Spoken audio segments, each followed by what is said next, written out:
أعوذ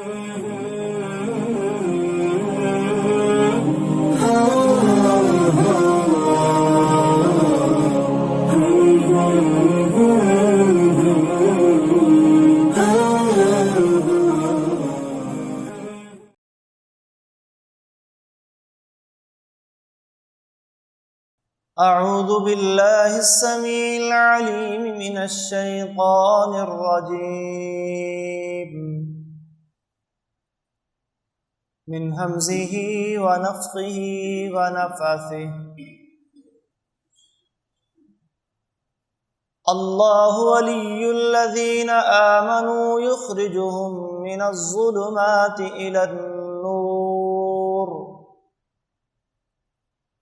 والذين كفروا أولياؤهم الطاغوت يخرجونهم من النور إلى الظلمات أولئك أصحاب النار هم فيها خالدون.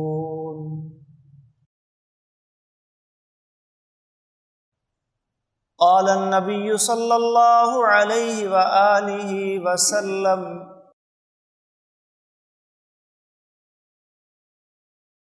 الطهور شطر الإيمان والحمد لله تملأ الميزان وسبحان الله والحمد لله تملأ ما بين السماء والأرض والصلاة نور والصدقة برهان والصبر ضياء والقرآن حجة لك أو عليك كل الناس يغدو نفسه فبائع نفسه فمعتقها أو موبقها رواہ مسلم.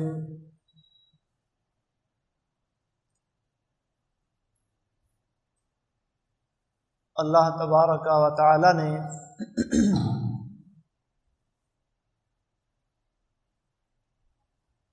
اس کائنات میں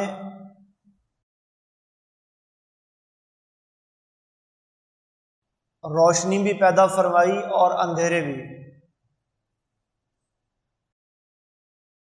الحمد للہ الذی خلق السماوات والارض وجعل الظلمات والنور. سورہ انعام کے آغاز میں اللہ فرماتے ہیں کہ اسی نے ظلمات اندھیرے بنائے اور اسی نے روشنی پیدا فرمائی.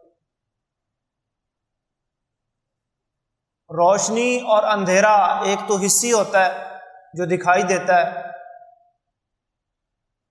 سورج غروب ہوتا ہے آہستہ آہستہ اندھیرا چھانا شروع ہو جاتا ہے, چیزیں تاریک ہو جاتی ہیں,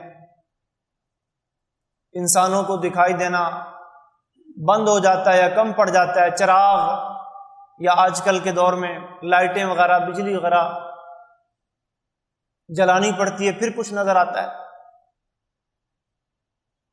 اور جب صبح ہوتی ہے سورج طلوع ہوتا ہے روشنی ہوتی ہے اندھیرا چھٹ جاتا ہے, ہر چیز واضح ہو جاتی ہے.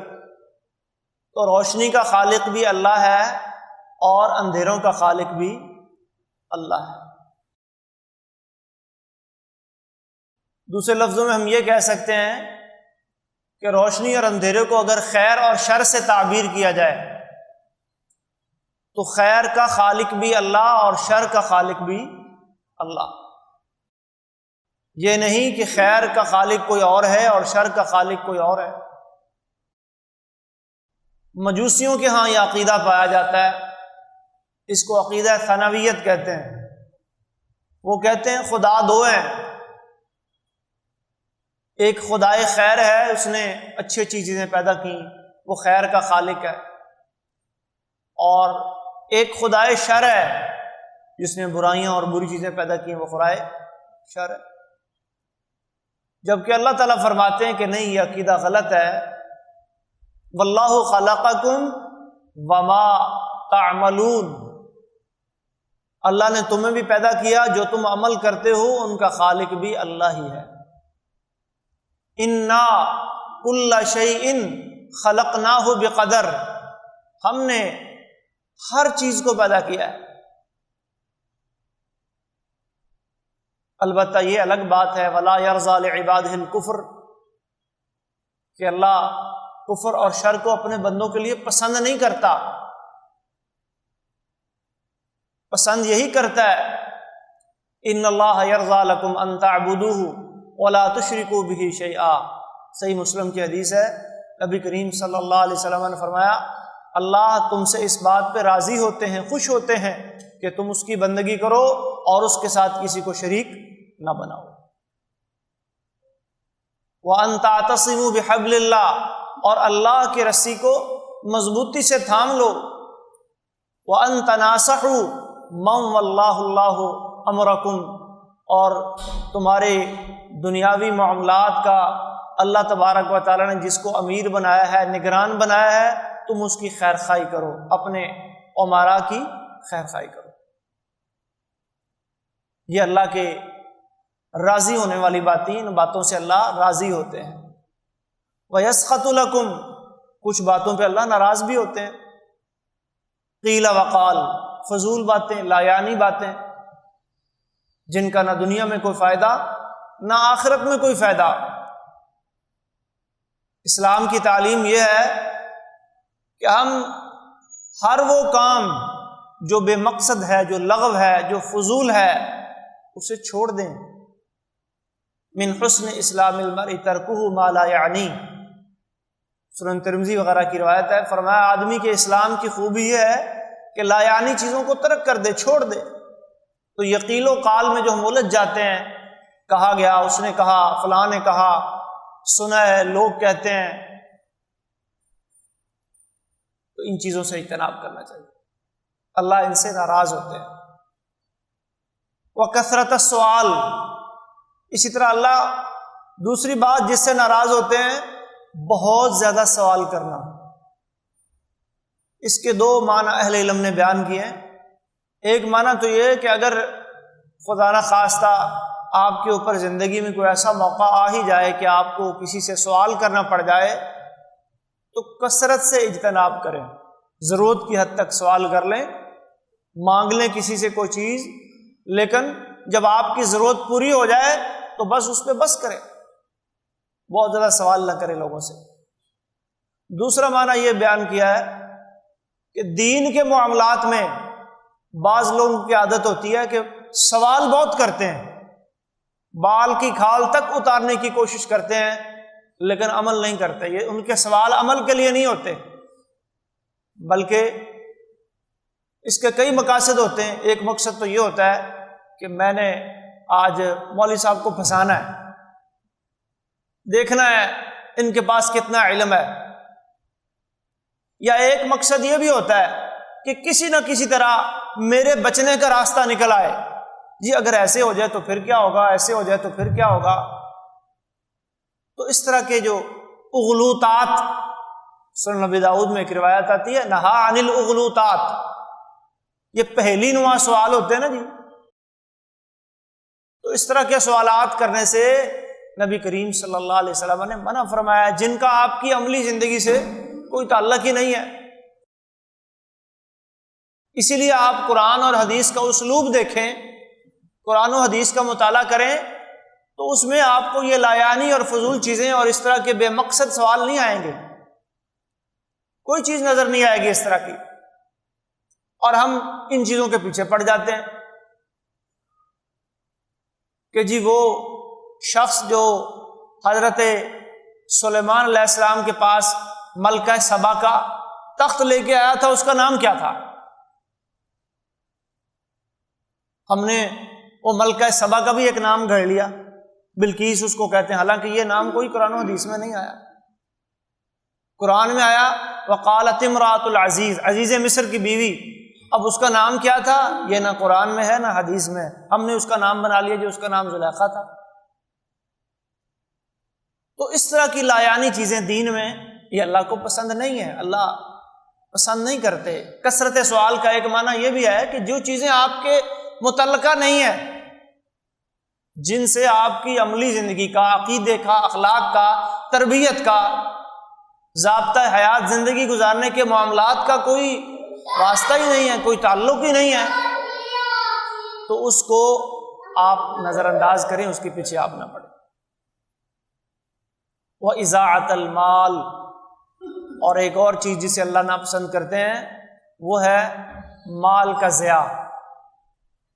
مال کا ضیاع، مال بھی اللہ کی نعمتوں میں سے ایک بڑی نعمت ہے، تو اللہ اگر یہ نعمت کسی شخص کو دے دے تو حدیث میں آتا ہے نبی کریم صلی اللہ علیہ وسلم نے فرمایا کہ قیامت کے دن جو سوال ہونا ہے نا جی، ان میں ان 5 سوالوں میں 2 سوال اس مال کے بارے میں ہونے ہیں۔ من این اکتسب وفیما انفقا، جامع ترمذی کی روایت ہے کہ یہ مال کہاں سے کمایا تھا اور کہاں پہ خرچ کیا ہے۔ تو اللہ تعالیٰ مال کے ضیاع کو پسند نہیں کرتا۔ قرآن کریم میں اللہ نے مال کے ضیاع کے 2 جو ہے نا صورتیں بتائی ہیں۔ لوگ یہ 2 صورتیں اختیار کرتے ہیں۔ کچھ لوگ ایسے ہوتے ہیں جو اپنی جائز ضروریات پر حد سے زیادہ خرچ کرتے ہیں، کھانا ہے، پینا ہے، لباس ہے، رہائش ہے، یا دیگر جو معاملات ہیں، اب یہ زندگی کی ضروریات ہیں، ان پہ آپ خرچ کر سکتے ہیں، لیکن یہ لوگ جو ایک حد ہوتی ہے اس سے تجاوز کر جاتے ہیں، اس کو کہتے ہیں اسراف۔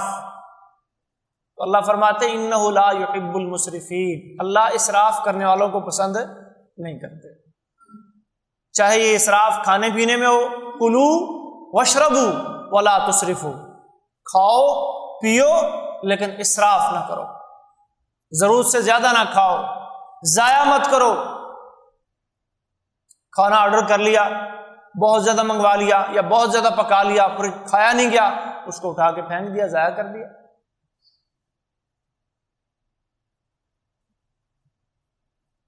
تو اسراف نہ تو کھانے پینے میں اللہ اس کو پسند کرتے ہیں، نہ لباس میں، نہ دیگر معاملات میں۔ دوسری شکل ہے تبذیر کی، یعنی لوگ ایسی جگہوں پہ اپنا مال اور پیسہ خرچ کرتے ہیں جن جگہوں پہ مال اور پیسہ خرچ کرنا جائز ہی نہیں ہے،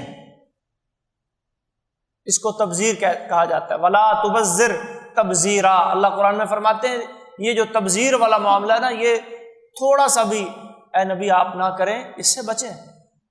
اسی لیے ایک مقام پر اللہ نے فرمایا ان المبذرین کانوا اخوان الشیاطین، یہ جو مبذرین ہیں یعنی ان جگہوں پہ خرچ کرنے والے جہاں خرچ کرنا شرعی اعتبار سے درست اور جائز ہی نہیں ہے، یہ کون ہے؟ یہ اخوان الشیاطین، یہ شیطان کے بھائی ہیں۔ خوشی کا موقع ہو، غمی کا موقع ہو، تو لوگ بہت سی ایسی رسمیں بنا لیتے ہیں، ایجاد کر لیتے ہیں جو شرعی اعتبار سے درست ہی نہیں ہے، جائز ہی نہیں ہے، اور پھر ان پر بے دریغ پیسہ بہاتے ہیں، لوٹاتے ہیں۔ خوشی کی بات ہو تو کہتے ہیں جی کون کون سا روز شادی آنی ہے، یہ فنکشن کو روز روز تھوڑا ہوتے ہیں، اس طرح کے معاملات روز روز تھوڑا ہوتے ہیں، تو مہمان آئے ہیں، عزیز و اقارب آئے ہیں، دوست احباب آئے ہیں، چلو کوئی نہیں، خرچ کر بھی لیا تو کوئی بات نہیں۔ دکھ کا موقع آئے تو پھر لوگ نمود و نمائش اور دکھلاوے میں پڑھنے کی کوشش کرتے ہیں کہ جی فلاں کی جو ہے وہ ہم نے کھانا بنایا تھا۔ اسلام کہتے ہیں اگر کسی گھر میں فوتگی ہو جائے تو آپ کیا کریں؟ اس کے گھر والوں کو کھانا دیں۔ بخاری شریف میں حدیث آتی ہے، نبی کریم صلی اللہ علیہ وسلم نے ارشاد فرمایا اصنعوا لآل جعفر طعاما، حضرت جعفر طیار رضی اللہ تعالیٰ عنہ آپ کے ایک بڑے ہی جلیل القدر صحابی اور آپ کے چچا زاد بھائی بھی تھے۔ غزوہ موتا ایک جنگ ہوئی تھی، اس میں وہ شہید ہو گئے، تو جب شہادت کی اطلاع آئی تو گھر والے پریشان ہوئے، پریشانی کا عالم تھا، تو آپ نے صحابہ کو ترغیب دلائی بھی ان کے اہل بیت کے لیے، ان کے گھر والوں کے لیے آپ کھانا تیار کریں، آپ کھانا بھیجیں وہاں۔ فَإِنَّهُ أَتَاهُمْ مَا يُشْغِلُهُمْ، کیونکہ ان پر غم کی ایک ایسی خبر آئی ہے جو ان کو اپنے کھانے سے مشغول کر دے گی، شاید وہ بھوکے ہی بیچارے رہ جائیں، کھا پی نہ سکیں، تو آپ کھانا بنا کے بھیجیں۔ اب یہاں بھی لوگ دکھلاوے میں پڑ جاتے ہیں، اور پھر اس موقع پہ لوگوں نے کئی نئی رسمیں بنا لی ہیں کہ جی یہ 30ویں دن کا کھانا، یہ 7ویں دن کا، یہ 10ویں کا، یہ 40ویں کا، یہ برسی کا، یہ سارے محترم بھائیوں تبذیر کے راستے ہیں۔ یہ وہ راستے ہیں جہاں پہ انسان خرچ کرتا ہے کیا سمجھ کے کہ شاید یہ کوئی ثواب مجھے ملے گا، مجھے کوئی اجر ملے گا، میرے فوت ہونے والے کو کوئی ایصال ثواب ہوگا، حالانکہ یہ تبذیر ہے۔ یہ خرچ کرنے کی وہ جگہیں ہیں، یہ وہ راستے ہیں جو شرعی اعتبار سے درست اور جائز ہی نہیں ہے۔ ثواب تو دور کی بات ہے، الٹا گناہ ہو سکتا ہے۔ گناہ کیسے ہوگا؟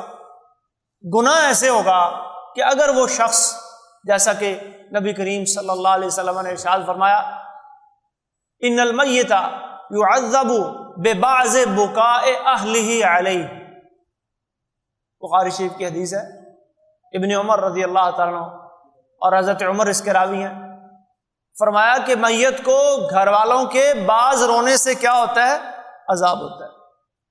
اب وہ انسان دنیا سے چلا گیا، پیچھے گھر والے نوحہ کر رہے ہیں، چیخو چلا رہے ہیں، گریبان پھاڑ رہے ہیں، تمانچے رسید کر رہے ہیں، بال کھول رہے ہیں، یہ نوحے کی جو مختلف شکلیں ہوتی ہیں، تقدیر کے شکوے کر رہے ہیں، اور سزا کس کو مل رہی ہے؟ میت کو۔ کیوں؟ ببعض بکاء اہلہ علیہ، ہر رونے سے نہیں، کیونکہ خود بھی نبی کریم صلی اللہ علیہ وسلم نے بھی فوت شدگان پر آنسو بہائے ہیں، صحابہ بھی روئے ہیں، اور رونے کی اجازت بھی آپ نے دی ہے، لیکن ببعض بکا کیوں کہا؟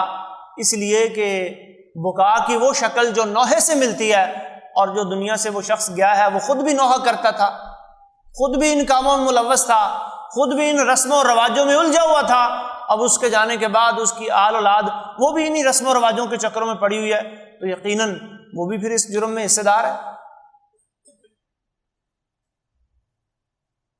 تو نہ اسراف اللہ کو پسند ہے، نہ تبذیر اللہ کو پسند ہے۔ تو معلوم ہوا کہ اس کائنات میں جو کچھ بھی ہے اس کا خالق کون ہے؟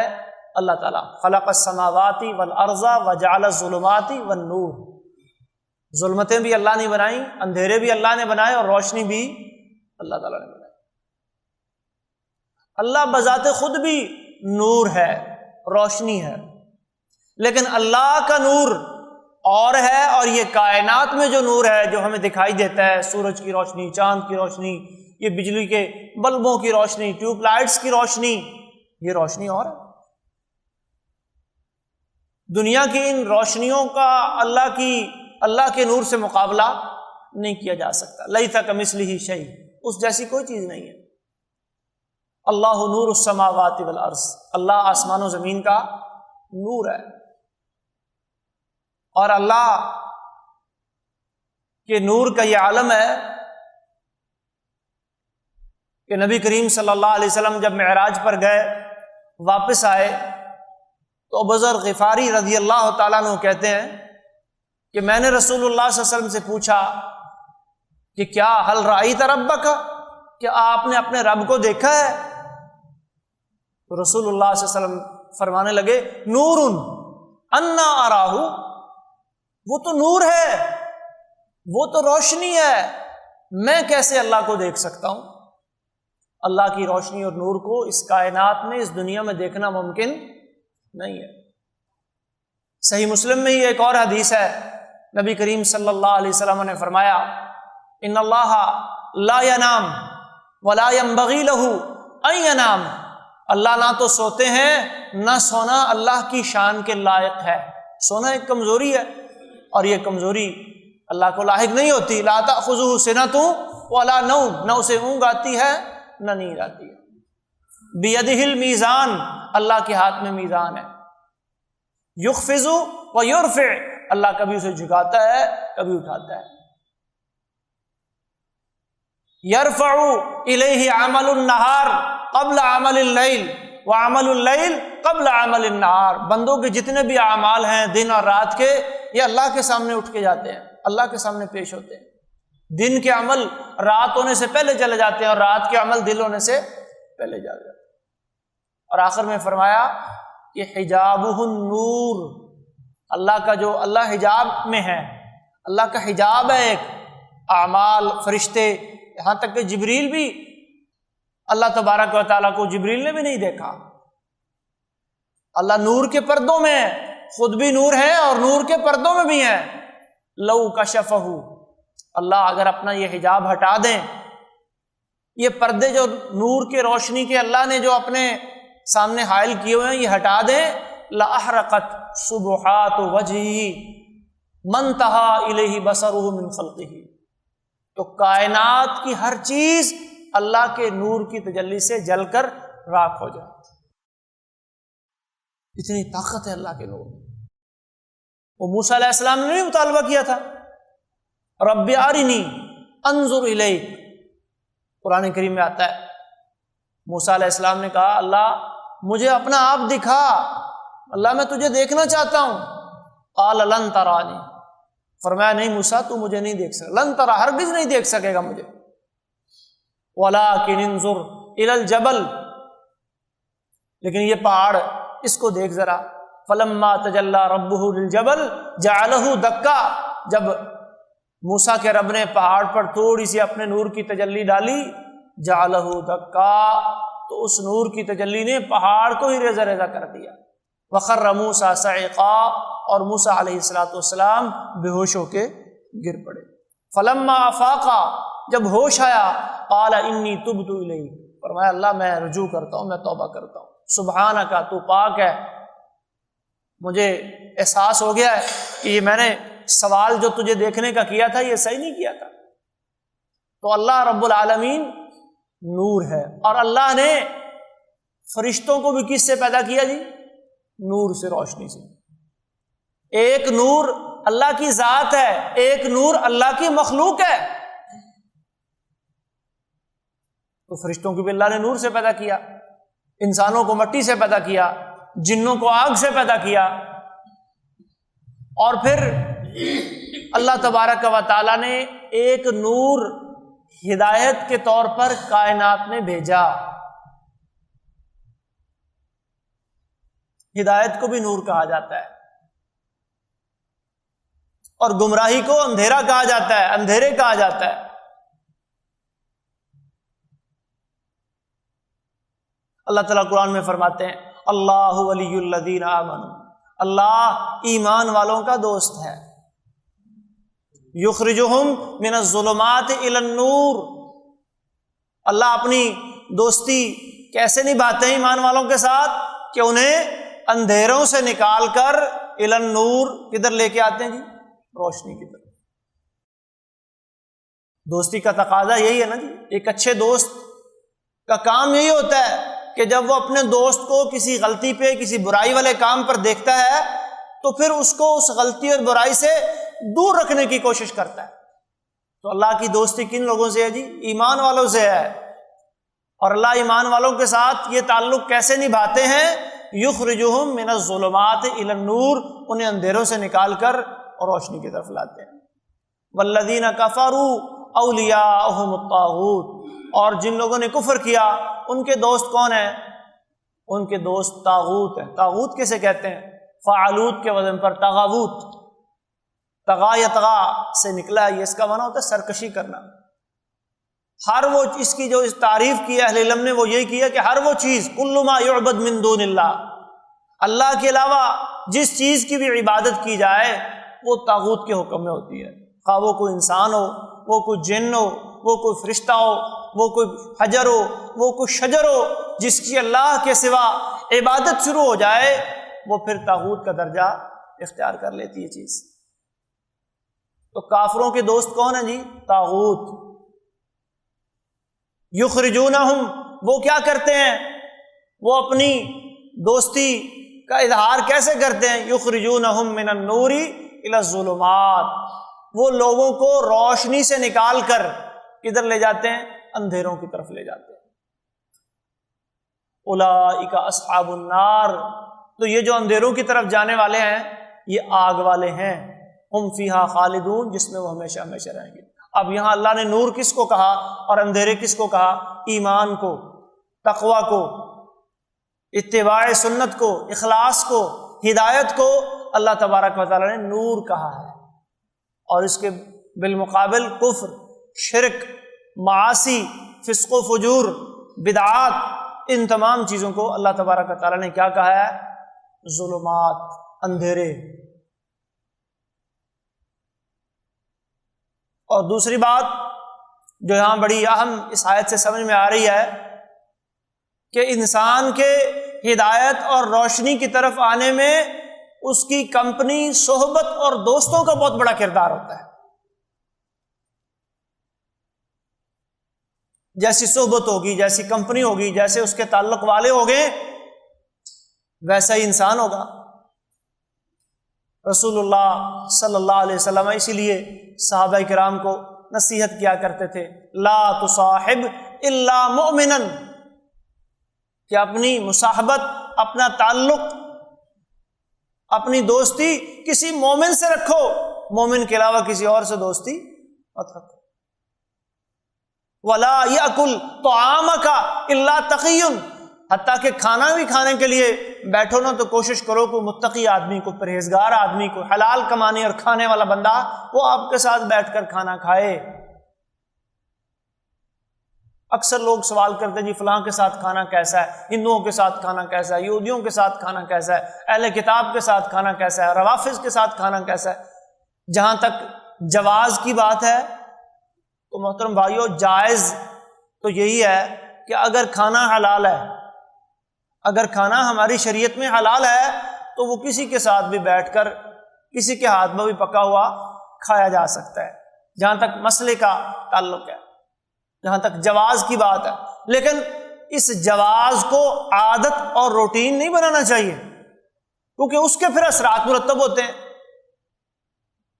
آپ دن میں 2 بار 3 بار، مہینے میں پتہ نہیں کتنی بار، سال میں پتہ نہیں کتنی دفعہ جب ایک انسان کے ساتھ بیٹھ کر کھانا کھائیں گے، وہ عقیدے کا صحیح نہیں، وہ کردار کا صحیح نہیں، وہ منہج کا درست نہیں، اس کا دین کوئی اور ہے، تو کیا خیال ہے آپ اس کی باتوں سے، اس کے رویوں سے متاثر نہیں ہوں گے؟ لامحالہ ہوں گے۔ تو جہاں تک جواز کا تعلق ہے، کبھی کبھار کھانے کا مسئلہ ہے تو کھا لینے میں کوئی حرج نہیں۔ اللہ کے نبی نے بھی کھایا ہے کہ یہودی عورت کے ہاں آپ نے دعوت کھائی ہے، لیکن کیا آپ یہودیوں کے ہاں ہی کھانا کھاتے تھے؟ آپ تو صحابہ کرام کے ہاں ساتھ بیٹھ کے کھانا کھاتے تھے۔ ہاں اگر کوئی ایسا موقع آ گیا کہ کھانا پڑ گیا تو پھر آپ نے کھانا کھا بھی لیا۔ بخاری شریف میں ایک واقعہ آتا ہے، نبی کریم صلی اللہ علیہ وسلم نے ایک مشرکہ عورت کے مشکیزے سے پانی لے کر وہ پانی پیا بھی ہے، صحابہ کرام نے بھی پیا اور وضو بھی کیا اور طہارت وغیرہ کے لیے استعمال بھی کیا۔ اور بھی بے شمار دلائل ہیں اس کے کہ بوقت ضرورت کھایا جا سکتا ہے، پیا جا سکتا ہے اگر وہ چیز حلال ہے۔ لیکن اگر آپ اس کو عادت اور روٹین بنائیں گے تو پھر اس کے بارے میں جو ہے اللہ تعالیٰ قرآن میں فرماتے ہیں، وَإِذَا رَأَيْتَ الَّذِينَ يَخُوضُونَ فِي آيَاتِنَا، جب آپ دیکھیں کچھ لوگوں کو کہ ہماری آیتوں میں فضول باتیں کرتے ہیں، گھستے ہی چلے جاتے ہیں، فَأَعْرِضْ عَنْهُمْ،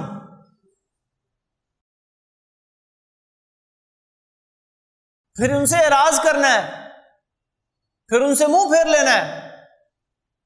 فَلَا تَقُعْدْ بَعْدَ الذِّكْرَىٰ مَعَ الْقَوْمِ الظَّالِمِينَ، پھر یاد آنے کے بعد دوبارہ اپنے ظالموں کے ساتھ نہیں بیٹھنا۔ اذا سمعتم آیات اللہ یکفر بها ویستہزأ بها فلا تقعدوا معهم، ایک مقام پہ فرمایا جب دیکھیں کہ بھئی یہ تو دین کا مذاق اڑایا جا رہا ہے،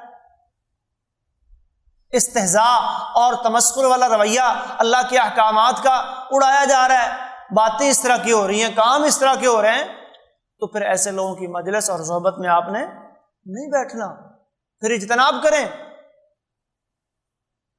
اگر یہ سارا کچھ دیکھنے سننے کے باوجود بھی آپ ان کے ساتھ بیٹھنا اٹھنا نہیں چھوڑتے تو اللہ نے ایک مقام پہ فرمایا انکم اذا مثلہم، پھر تم بھی ان جیسے ہی ہو،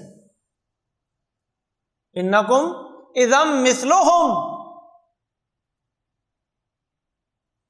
آپ کی غیرت، آپ کا جذبہ ایمانی اس بات کا متقاضی ہے کہ جب آپ دیکھیں کہ یہ شخص اللہ اور اس کے رسول کے ساتھ محبت نہیں رکھتا، اللہ اور اس کے رسول کے طریقے پر چلنے والا نہیں ہے، تمسخر اڑاتا ہے، استہزاء کرتا ہے، دینی شعائر کا احترام کرنے والا نہیں ہے، تو پھر آپ ایسے شخص سے اس کے ساتھ اٹھنا بیٹھنا، کھانا پینا، اس کی صحبت اختیار کرنا، اس سے پھر گریز کریں۔ ہاں اگر کوئی دنیاوی مجبوری ہے، کوئی معاملہ ہے، کسی ایک فرم میں، ایجنسی میں یا کسی ایک ادارے میں آپ کام کرتے ہیں تو اس کام کی حد تک آپ اس سے تعلق رکھ سکتے ہیں، لیکن جہاں آپ مجبور نہیں ہیں وہاں پھر آپ کیوں اس کے ساتھ بیٹھتے ہیں، اٹھتے کھاتے پیتے ہیں؟ تو یہ دوسری بڑی اہم بات جو اللہ تبارک و تعالی نے ہمیں سمجھائی ہے کہ نور اور ظلمت، یہاں نور سے مراد ہدایت ہے اور ظلمات سے مراد اندھیرے یعنی گمراہی ہے۔ تو اللہ کی دوستی لگانے کا کیا فائدہ ہے کہ پھر اللہ کی دوستی لگانے سے آپ کو نور ہدایت ملے گا، روشنی ملے گی، اس دنیا میں بھی روشنی ملے گی، آخرت میں بھی روشنی ملے گی۔ اللہ فرماتے ہیں وَكَذَلِكَ أَوْحَيْنَا إِلَيْكَ رُوحًا مِّنْ أَمْرِنَا مَا كُنْتَ تَدْرِي مَا الْكِتَابُ وَلَا الْإِيمَانُ وَلَكِنْ جَعَلْنَاهُ نُورًا نَهْدِي بِهِ مَن نَّشَاءُ مِنْ عِبَادِنَا۔ سورہ شورى کے آخر میں اللہ نے بات سمجھائی ہے کہ یہ جو ہم نے آپ کی طرف وحی کی ہے، یہ جو کتاب اللہ اتری ہے، یہ جو سنت رسول اللہ ہے، یہ اللہ کی جو وحی ہے، یہ ہم نے آپ کی طرف بھیجی ہے۔ اس سے پہلے، اس وحی کے آنے سے پہلے آپ کو دین کا علم نہیں تھا، کتاب کا علم نہیں تھا، ایمان کیا ہوتا ہے، شریعت کیا ہوتی ہے، دین کیا ہوتا ہے، یہ چیزیں آپ کو معلوم نہیں تھی۔ وَلَكِنْ جَعَلْنَاهُ نُورًا، ہم نے یہ روشنی آپ کو دی ہے، نَهْدِي بِهِ مَن نَّشَاءُ مِنْ عِبَادِنَا، اور ہم اس روشنی کے ذریعے اپنے بندوں میں سے جنہیں چاہتے ہیں ہدایت عطا کرتے ہیں۔ معلوم ہوا کہ یہ جو ہدایت کی روشنی ہے، یہ جو کائنات میں حصی روشنی ہے، یہ بھی اللہ کی طرف سے، اللہ ہی اس کا خالق ہے، اللہ اس کو بنانے والا ہے، اور وہ روشنی جن سے انسانوں کی روحیں منور ہوتی ہیں، جس سے دل روشن ہوتے ہیں، جس پہ آپ کی ہدایت کا اور آخرت کی کامیابی کا دار و مدار ہے، وہ روشنی بھی کس کی طرف سے آتی ہے؟ اللہ کی طرف سے آتی ہے۔ اسی لیے اللہ نے فرمایا فَآمِنُوا بِاللَّهِ وَرَسُولِهِ وَالنُّورِ الَّذِي أَنزَلْنَا، بس تم ایمان لاؤ اللہ پر اور اس کے رسول پر اور اس نور پر، اس روشنی پر جو ہم نے اتارا۔ قَدْ جَاءَكُم مِّنَ اللَّهِ نُورٌ وَكِتَابٌ مُّبِينٌ يَهْدِي بِهِ اللَّهُ مَنِ اتَّبَعَ رِضْوَانَهُ سُبُلَ السَّلَامِ وَيُخْرِجُهُم مِّنَ الظُّلُمَاتِ إِلَى النُّورِ۔ اللہ نے اپنی کتاب کو بھی کتاب منیر، روشنی والی کتاب قرار دیا۔ اور صحیح مسلم کی ایک حدیث میں نبی کریم صلی اللہ علیہ وسلم نے فرمایا انا تارک فیکم ثقلین، میں تم میں دو بھاری چیزیں چھوڑ کے جا رہا ہوں۔ اولہما، اور ان میں سے پہلی کیا ہے؟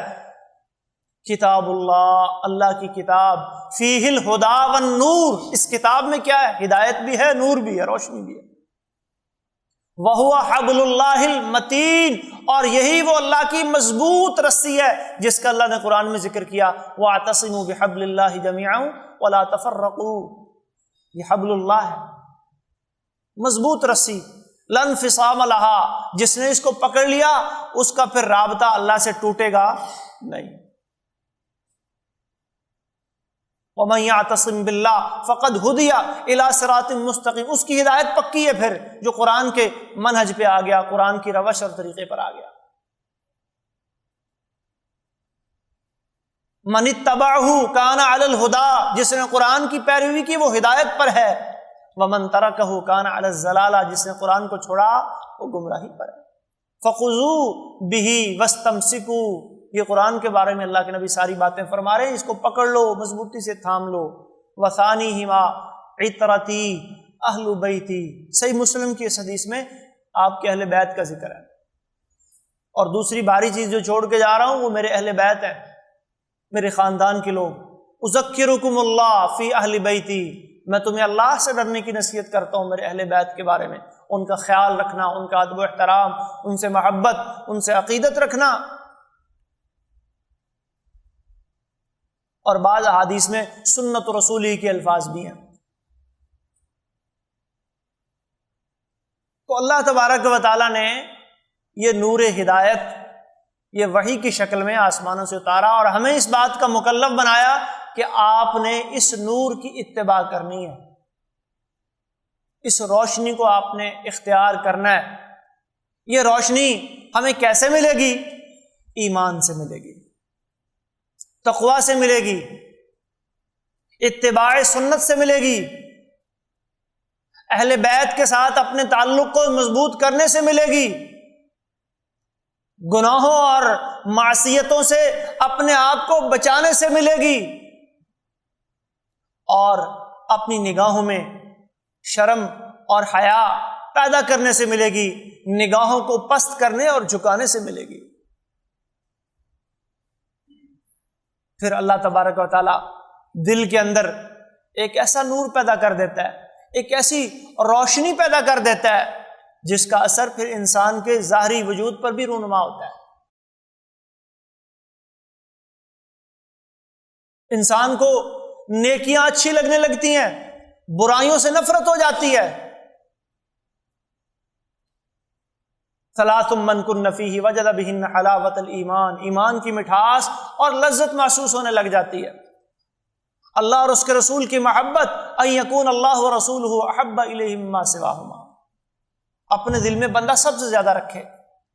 وَأَن يُحِبَّ الْمَرْءَ لَا يُحِبُّهُ إِلَّا لِلَّهِ، اور دنیا میں اگر کسی انسان سے محبت کرے تو وہ بھی اللہ کے لیے کرے۔ وَأَن يَكْرَهَ أَن يَعُودَ لِلْكُفْرِ بَعْدَ أَنْ أَنْقَذَهُ اللَّهُ مِنْهُ كَمَا يَكْرَهُ أَن يُقْذَفَ فِي النَّارِ، اور کفر و شرک والی معصیت اور فسق و فجور والی زندگی سے نکل آنے کے بعد دوبارہ اسی زندگی کی طرف پلٹنے کو ایسے ناپسند جانے، اس سے ایسے نفرت کرے جیسے جیتے جی آگ میں پھینکے جانے کو ناپسند کرتا ہے۔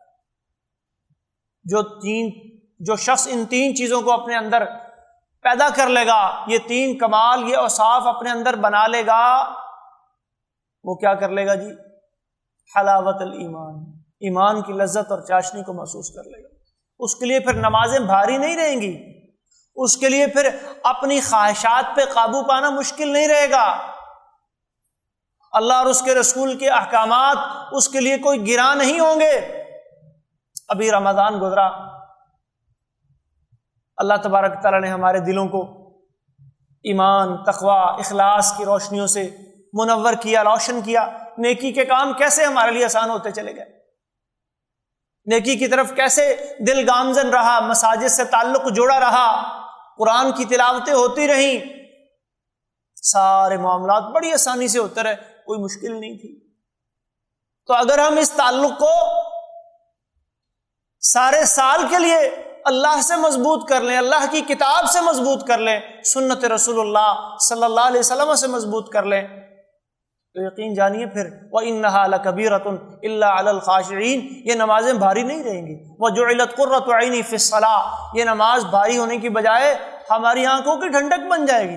أَرِحْنَا بِالصَّلَاةِ يَا بِلال، اللہ کے نبی فرمایا کرتے تھے بلال نماز کے ذریعے راحت پہنچاؤ، اذان دو، اقامت ہو، لوگ آئیں، نماز پڑھیں، ہمیں راحت ملے۔ کان اذا حضبہ امر صلی، جب آپ پر کوئی پریشان کوئی معاملہ آتا نماز کے لیے کھڑے ہو جاتے، اللہ کے ذکر میں مشغول ہو جاتے، استغفار کرتے، اللہ سے تعلق کو مضبوط کرنے کی کوشش کرتے، اپنے آپ پہ توجہ دیتے، اپنا محاسبہ کرتے، کہیں کوئی خطا تو نہیں ہوگی، لغزش تو نہیں ہوگی۔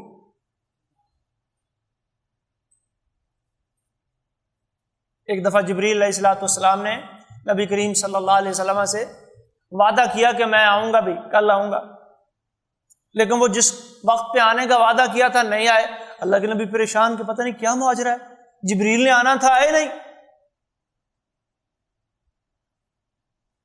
تو کچھ عرصے بعد آئے تو پوچھا بھئی آپ نے تو گھر آنے کا وعدہ کیا تھا، وہی لے کے آنا تھا، آپ نے اللہ کا کوئی پیغام لے کے آنا تھا، میں منتظر تھا، آپ نہیں آئے۔ تو جبریل نے کہا کہ آپ کے گھر میں نا ایک کتا تھا، کتا، تو جس گھر میں کتا ہو اس گھر میں ہم نہیں آتے۔ رسول اللہ بڑے حیران ہو گئے کہ کتا میرے گھر میں کیسے آ گیا، ہم نے تو کتا نہیں پالا ہوا۔ تو جب گھر گئے، وہ گھر کی تلاشی وغیرہ لی، تو حضرت فاطمہ رضی اللہ تعالیٰ عنہ کے جو بیٹے تھے، دو آپ کے نواسے حضرت حسن اور حسین، وہ کہیں سے ایک چھوٹا سا کتے کا جرون، حدیث کے اندر لفظ آتا ہے چھوٹا سا کتے کا بچہ، جیسے بچوں کی عادت ہوتی ہے، وہ کہیں سے اٹھا کے لے آئے اور چارپائی کے نیچے انہوں نے چھپا دیا کہ چلو ہم اس سے کھیلیں گے۔ تو اس کی وجہ سے جبریل گھر میں نہیں آئے۔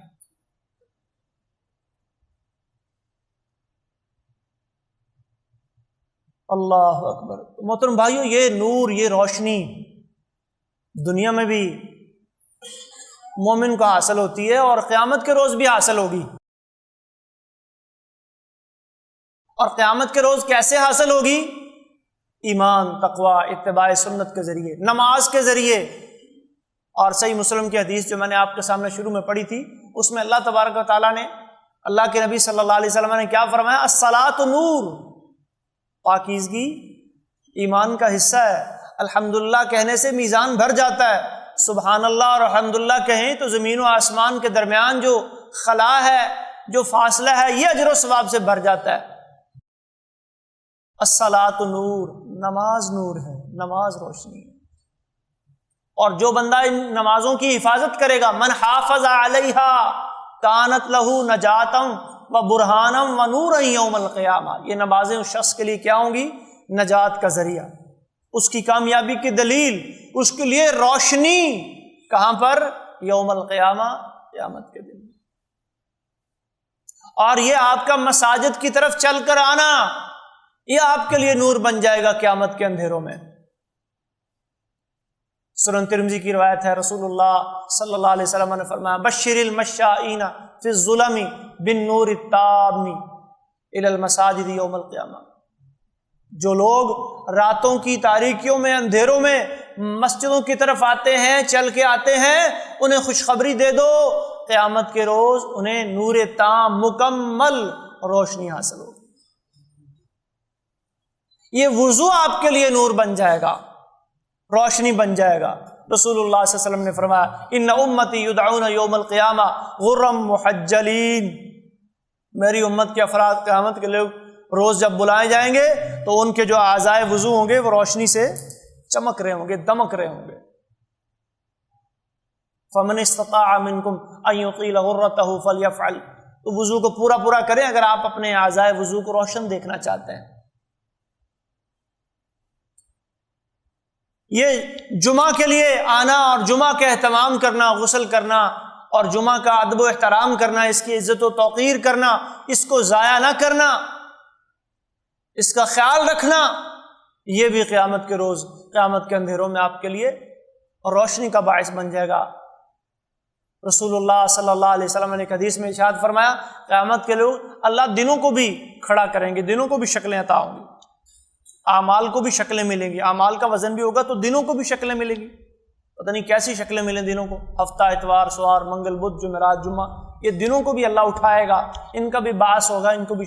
تو جمعہ کے بارے میں نبی صلی اللہ علیہ وسلم نے فرمایا کہ جمعہ ایک بڑے ہی خوبصورت انسان کی شکل میں، اللہ تبارک و تعالیٰ اسے اٹھائیں۔ اور جو جمعہ پڑھنے والے، جمعہ کا اہتمام کرنے والے، جمعہ کے لیے وقت پہ آنے والے، غسل کرنے والے، خوشبو لگانے والے، اس کا ادب و احترام کرنے والے ہوں گے، وہ جمعہ کے ارد گرد جمعہ کے دن کو گھیر کے بیٹھ جائیں گے،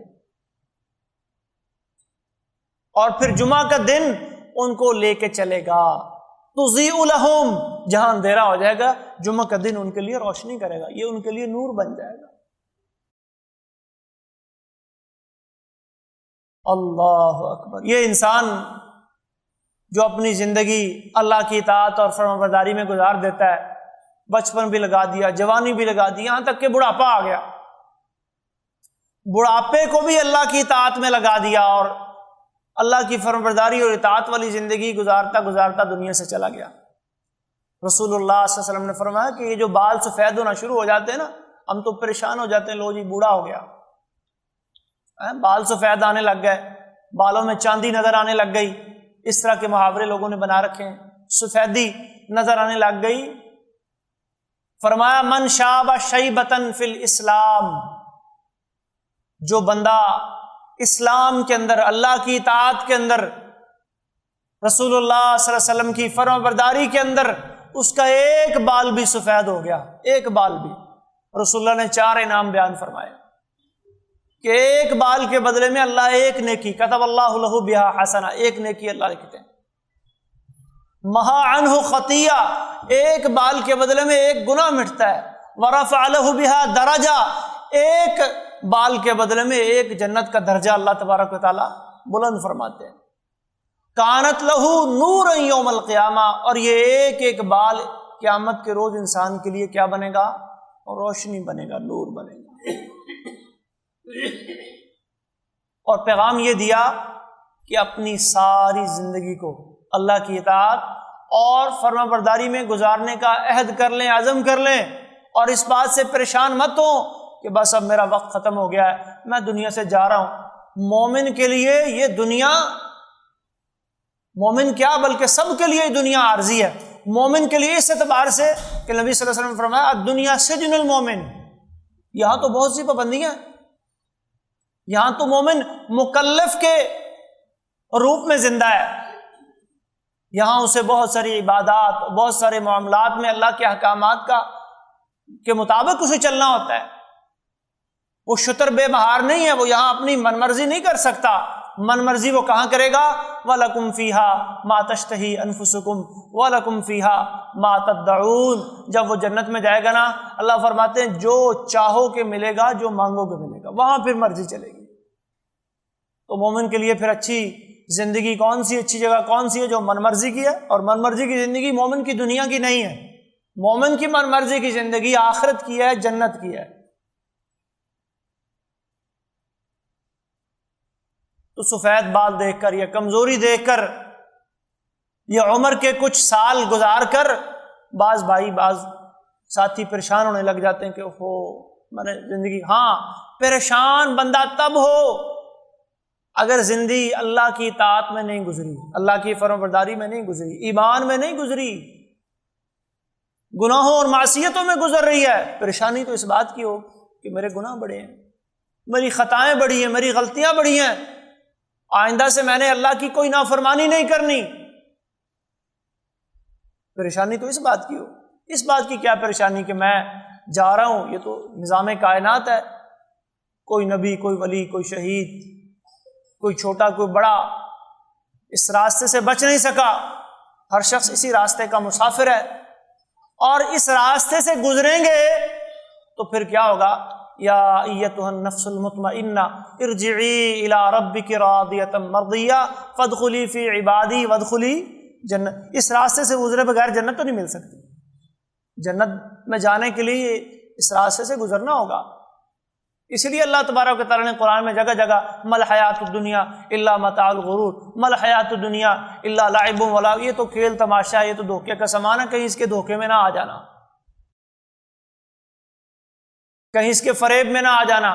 یا ایھا الانسان ما غرک بربک الکریم، اے انسان کس نے تجھے اپنے کریم کرم والے رب کے بارے میں تجھے دھوکے میں ڈال دیا؟ الذی خلقک فسواک فعدلک، پیدا کیا، برابر کیا، سنوارا، سجایا، احسن تقویم والی شکل میں بنایا، فی صورت ما شاء رکبک، جس شکل میں چاہا تجھے کھڑا کیا، طرح طرح کی نعمتوں سے نوازا، تو اسی خالق، اسی مالک کے برخلاف ہو گیا، تو اسی کی نافرمانی پہ اتر آیا، اسی کی بندگی تجھے بوجھ لگنے لگ گئی، اس کے احکامات تجھے گلے کا توق نظر آنے لگے۔ کچھ بدبخت ایسے بھی ہیں نا جو آج کہتے ہیں جی وہ ہمیں اچھی نہیں لگتی، اذان کی آواز اچھی نہیں لگتی، یہ شرعی احکام اچھے نہیں لگتے، قرآن کی تلاوت اچھی نہیں لگتی۔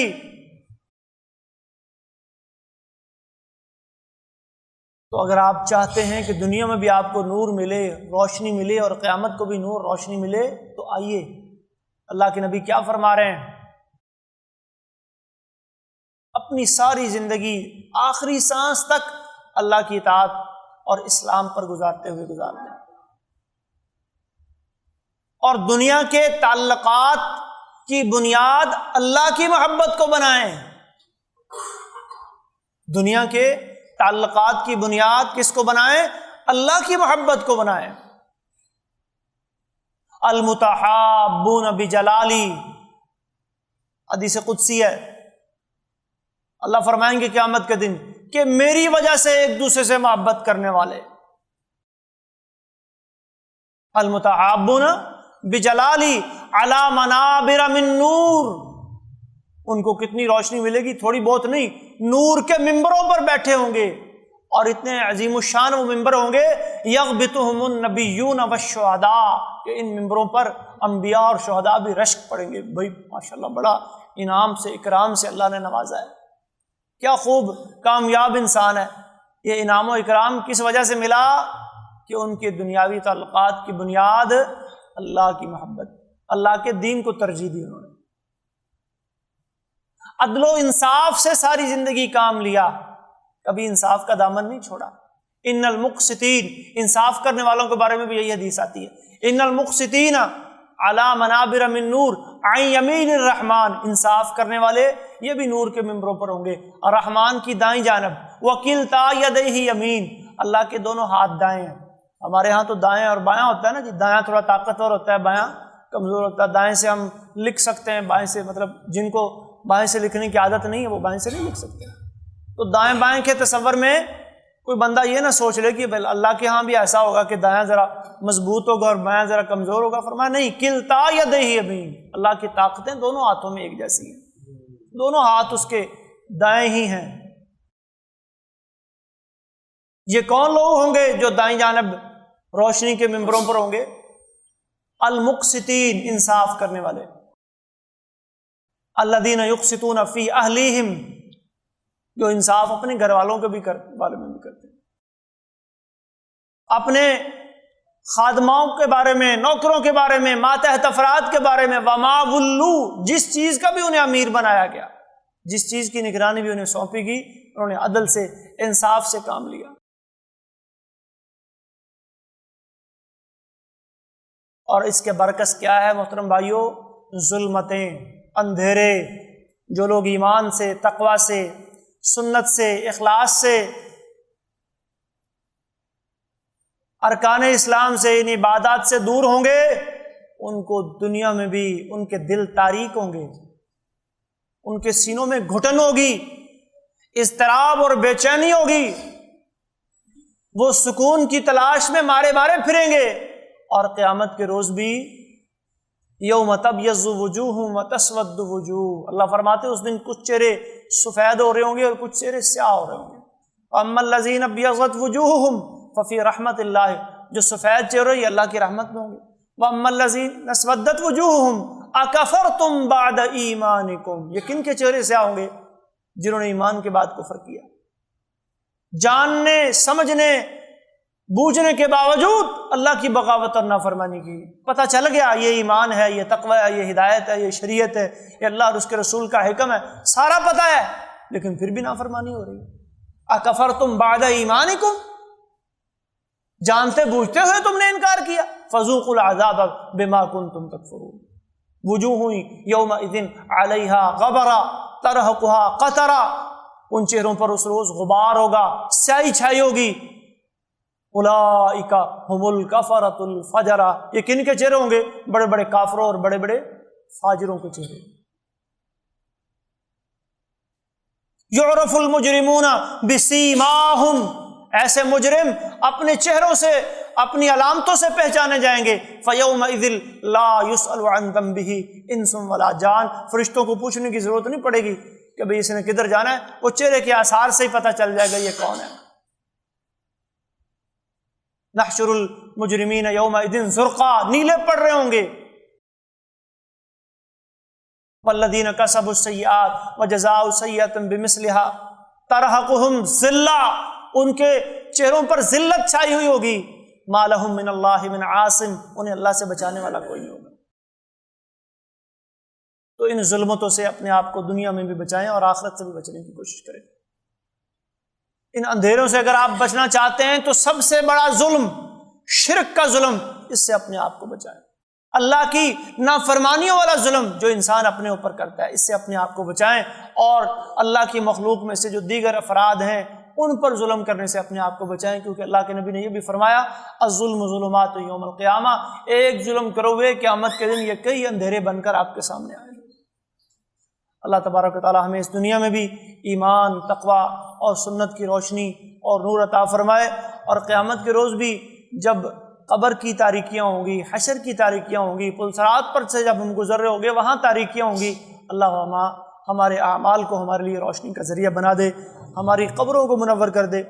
ابو سلمہ رضی اللہ تعالیٰ عنہ کے صحابی تھے، ام سلمہ کے شوہر، جو بعد میں ام المومنین بھی بن گئے۔ تو جب وہ فوت ہوئے، رسول اللہ وہیں تھے، ان کے گھر تشریف لے گئے، تو ان کی آنکھیں بند کی، آنکھیں کھلی رہ گئی تھیں، تو آپ نے ایک دعا کی، اللہم اغفر لأبی سلمہ وارفع درجتہ فی المہدیین، اے اللہ ابو سلمہ کو معاف کر دے، ہدایت یافتہ لوگوں میں اس کا درجہ جو ہے وہ بلند فرما دے، وافسح لہ فی قبرہ، اس کی قبر کو کھلا کر دے، وَنَوِّرْ لَهُ فِيهِ، اور اس کی قبر کو روشن کر دے۔ اس کا مطلب قبر تاریک ہوتی ہے، لیکن مومن کی قبر منور ہو جائے گی، کیسے؟